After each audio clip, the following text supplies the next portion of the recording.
Assalamualaikum sahabat lovers yang pastinya baik hati, tidak sombong, dan juga tak lupa dengan sang pencipta.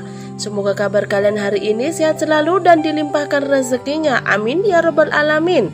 Admin ucapkan terima kasih kepada sahabat lovers karena selalu mengikuti perkembangan Subang melalui channel kami.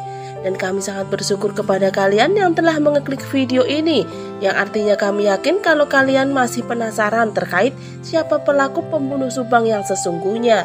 Dan kalau begitu mari kita kawal kasus ini hinggalah tuntas. Terupdate kasus Subang disorot dengan tegas oleh Kompolnas karena mandek ini beberapa kendalanya. Komisi Kepolisian Nasional atau disingkat dengan Kompolnas kembali menyoroti kasus Subang atau kasus pembunuhan ibu dan anak di Subang dengan korban Tuti Suhartini dan Amelia Mustika Ratu. Hampir 9 bulan kasus perampasan nyawa ibu dan anak di Subang itu belum terungkap siapa pelaku dan siapa dalangnya. Kematian Tuti Suhartini dan Amelia Mustika Ratu yang ditemukan di dalam bagasi mobil Alphard pada 18 Agustus 2021 masih menjadi misteri.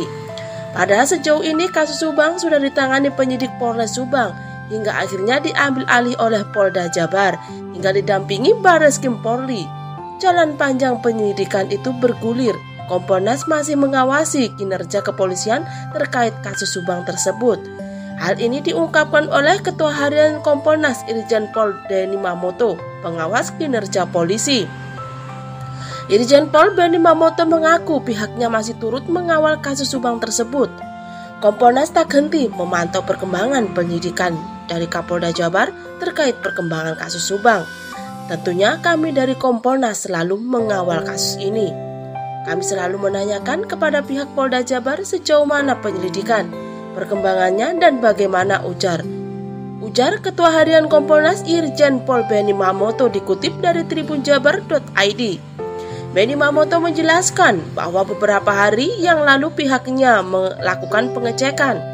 Lalu Ketua Harian Kompolnas itu menyebut kasus Subang tersebut belum ada kemajuan yang signifikan. Secara pendekatan saintifik, Benny menjelaskan proses penyelidikan sudah dilakukan secara optimal.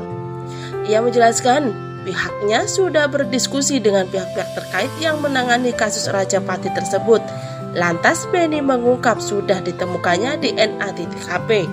Namun ia menjelaskan fakta dalam penemuan DNA tersebut terkendala karena belum ditemukan pembandingnya. DNA di TKP yang dimaksud merupakan DNA milik korban dan tak menutup kemungkinan juga milik pelaku. Adapun DNA yang ditemukan di TKP itu milik orang lain dan bukan di hari pada saat kejadian. Benny menjelaskan data DNA pembanding tersebut memang sulit didapatkan. Demikian, jika database DNA atau DNA pembanding sudah ada, maka dengan mudah kepolisian dapat mengidentifikasi siapa saja yang ada di TKP. Selanjutnya, prosedur data saintifik DNA itu dapat dikaitkan dengan alibi, hubungannya dengan korban hingga dapat mengerucut kepada orang yang diduga sebagai pelaku. Ketua Harian Kompolnas itu mengatakan adanya kendala lain. Saat itu diantaranya yakni rekaman CCTV. Memang ada keterbatasan soal CCTV yang ada di jalan raya, kemudian jaraknya, ketajaman kameranya itu menjadi kendala tersendiri. Ujarnya selain keterbatasan CCTV, Benny juga mengatakan keterbatasan para saksi. Demikian itulah menurutnya beberapa faktor yang menyebabkan penyidikan kasus Subang tersebut lambat.